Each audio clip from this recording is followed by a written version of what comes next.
കാസർഗോഡ് ജില്ലയുടെ സാംസ്കാരിക തലസ്ഥാനം എന്നറിയപ്പെടുന്ന നീലേശ്വരത്തെ പുണ്യപുരാതന ക്ഷേത്രമാണ് തളിയിൽ ശ്രീ നീലകണ്ഠേശ്വര ക്ഷേത്രം.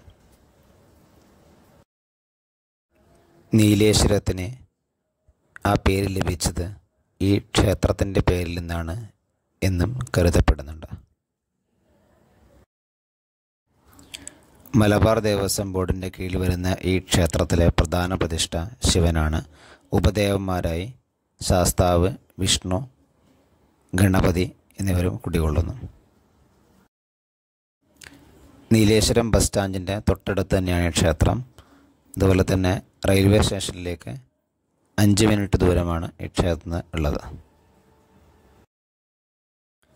ഇരട്ട ഗോപുരമുള്ള ക്ഷേത്രം എന്ന പ്രത്യേകതയും നീലേശ്വരം തളിയിൽ ശ്രീ നീലകണ്ഠേശ്വര ക്ഷേത്രത്തിന് ഉണ്ട്.